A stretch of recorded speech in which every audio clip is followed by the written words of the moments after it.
mulher linda, sábia e que edifica o lar. Eu sou Eliane Cristine e estamos lendo o livro Tempestade da Alma de Sheila Walsh.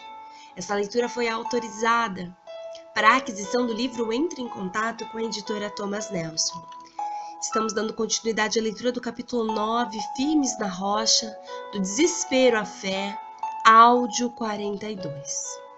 Pai, eu oro pela amiga que me ouve. Brilhe a tua luz sobre as circunstâncias que ela tem vivido e que ela possa encher seus lábios de gratidão pelo sustento que o Senhor tem lhe dado. Eu oro em nome de Jesus. Amém.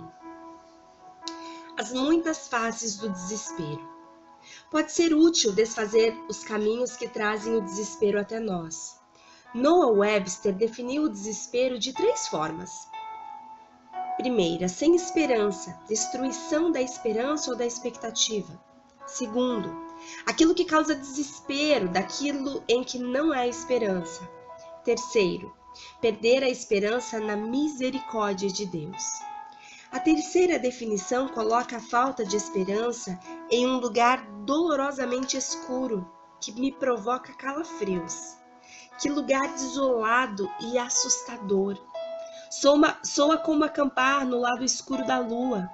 Já conheci o sofrimento, a decepção, a perda e o desespero, mas nada que fosse desse tipo. Há momentos em que perco a esperança na misericórdia de outras pessoas ou na vontade de estender a misericórdia a mim mesma. Nunca, porém, perdi a esperança na misericórdia de Deus. Não posso nem sequer imaginar isso. Isso seria como uma noite sem luz, sem lua, sem estrelas. Uma noite completamente escura e tragicamente silenciosa. A terceira definição de Webster nos fornece uma distinção clara daquilo que considero ser necessário ter em mente.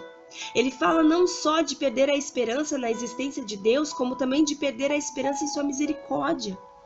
Em minha escrivaninha há uma carta anônima que me faz derramar muitas lágrimas. Não tenho como entrar em contato com quem a escreveu e isso piora bastante a dor. Não posso fazer nada a não ser elevá-la ao nosso Pai enquanto ele acena à beira do penhasco do desespero.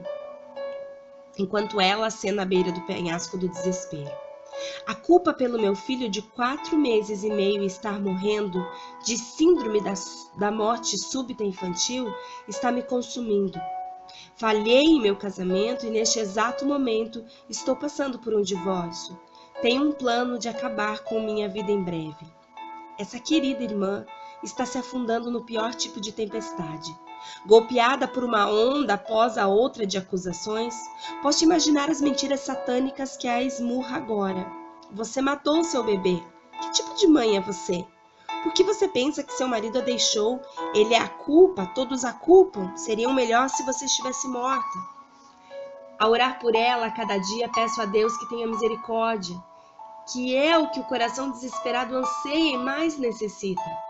Se você já experimentou uma agonia como essa, eu amaria fazer uma pausa bem aqui e lembrar-lhe de algumas coisas que são inabaláveis.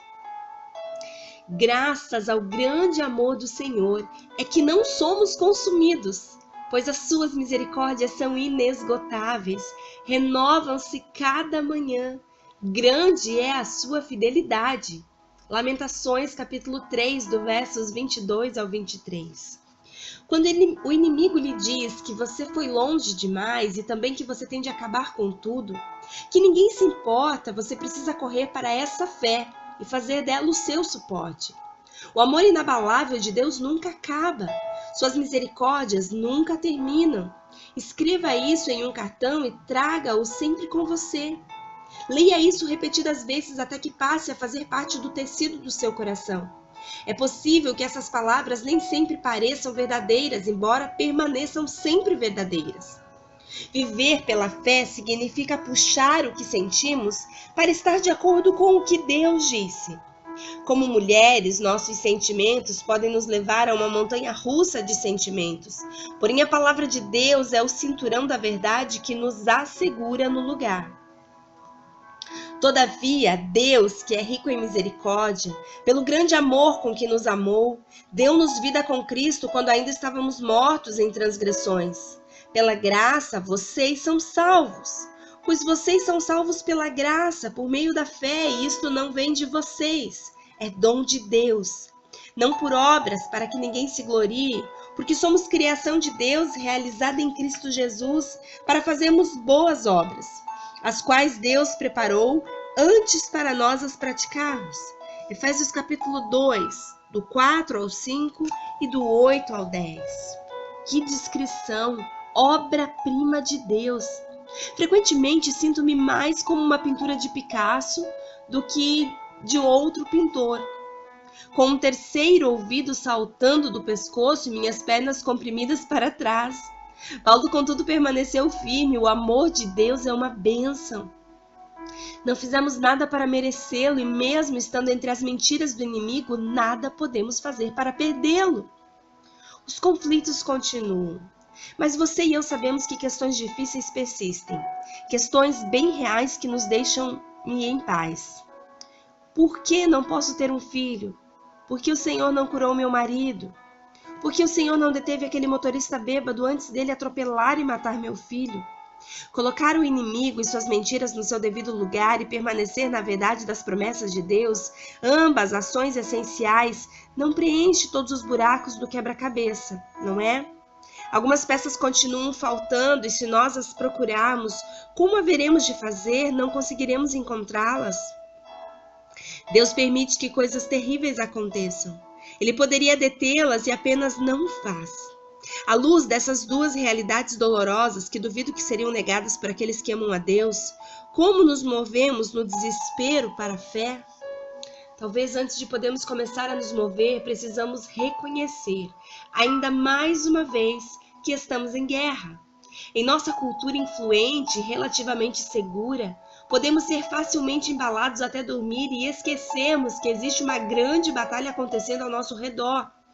Quando criança, eu amava ouvir minha mãe contar histórias sobre a vida durante a Segunda Guerra Mundial. Até hoje, ela guarda sua caderneta de racionamento. Houve escassez de alimentos durante os 6 longos anos em que a nação britânica lutou contra a Alemanha de Hitler. Por isso, itens preciosos como açúcar, manteiga, farinha, ovos e frutas passaram a ser racionados de acordo com o número de indivíduos de cada família. A cada noite, quando o sol começava a se pôr, minha mãe e seus irmãos colocavam cortinas escuras nas janelas para que os bombardeios alemães não tivessem sequer um vislumbre de luz vindo de uma casa. Ela seguia seu caminho para casa na volta do serviço nas noites de sábado, sem contar com o benefício da iluminação nas ruas. Além disso, se ouvisse as sirenes de aviso de ataque aéreo, ela sabia que teria apenas alguns minutos para entrar em um abrigo antes de as bombas começarem a cair.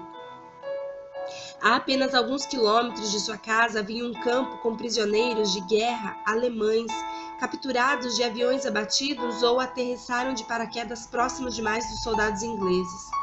Certa vez, um jovem piloto alemão aterrissou bem no quintal da casa da minha mãe, e ela ficou observando os soldados prendê-lo e levá-lo embora.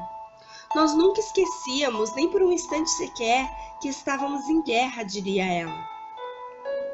Se ao menos eu pudesse dizer o mesmo, em minha mente, logicamente, sei que estamos em uma guerra espiritual, mas eu também quero assistir o último filme em cartaz ou fazer as minhas unhas. Preocupo-me com coisas como meu filho tendo de fazer a lição de casa em excesso ou a nossa cadela estar desenvolvendo um cisto na pata. Todos nós temos essas preocupações. Assim é a vida e temos de vivê-la. Entretanto, temos de manter uma ideia sempre em foco. A cruz nos diz que, embora a guerra tenha fundamentalmente acabado, os conflitos mortais continuarão a existir até a volta de Cristo, ou até irmos ao encontro dele. O romancista britânico H.G. Wells cunhou o termo "a guerra que acabará com todas as guerras", e o presidente norte-americano Woodrow Wilson a tornou famosa ao usá-la em sua descrição na Primeira Guerra Mundial.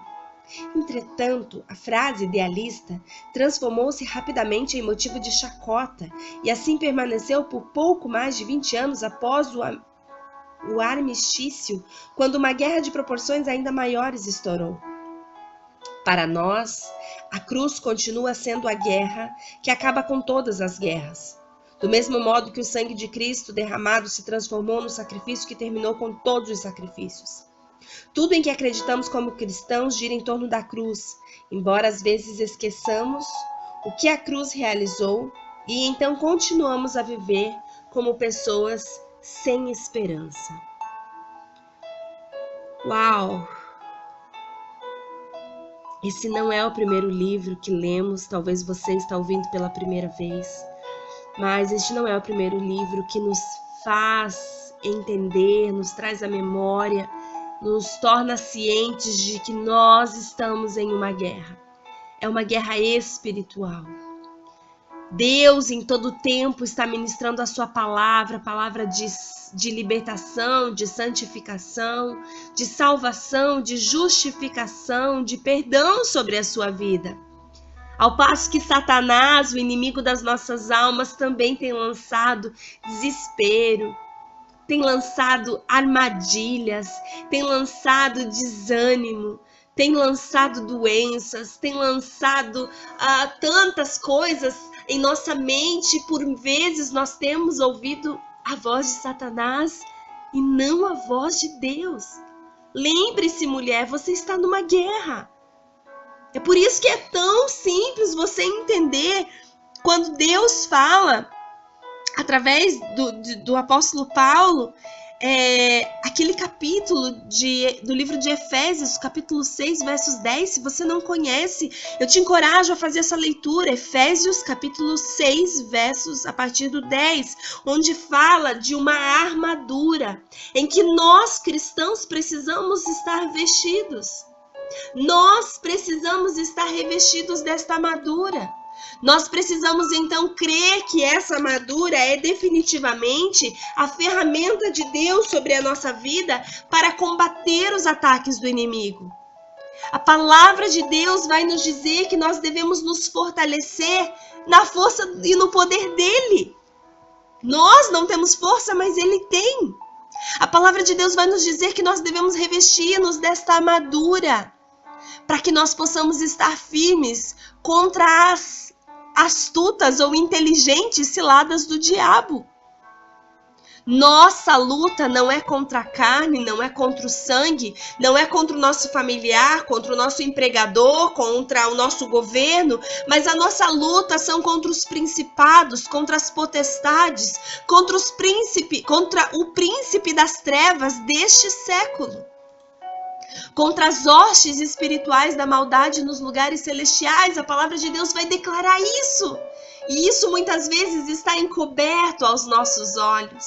Nós devemos tomar essa armadura para resistir no dia mau, no dia da tempestade, no dia do desespero, no dia da não bonança, para que nós, passando por ela, estejamos firmes. Nós precisamos nos cingir da verdade, a verdade é a palavra de Deus. A justiça é a nossa couraça. Os nossos pés precisam estar calçados com a preparação do Evangelho, conhecendo a palavra de Deus. Nós precisamos estar em punho com o nosso escudo da fé, porque é com a fé que nós podemos apagar todos os dardos, todas as flechas inflamadas do inimigo. Nossa cabeça precisa estar com um capacete da salvação. Nós precisamos estar salvos em Cristo. Nós precisamos ter reconhecido Ele como nosso Senhor e como nosso Salvador. Nós precisamos ter feito essa oração. E em nossa mão precisa estar empunhada a espada do Espírito, que é a palavra de Deus. Nós precisamos estar em todo o tempo orando e suplicando no nosso espírito, vigiando em perseverança, porque nós estamos em guerra.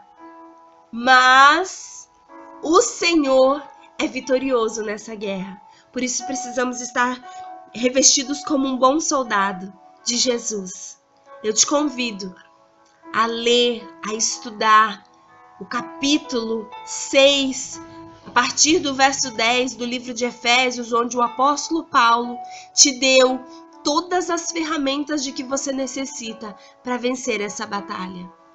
Um grande beijo e até o nosso próximo áudio.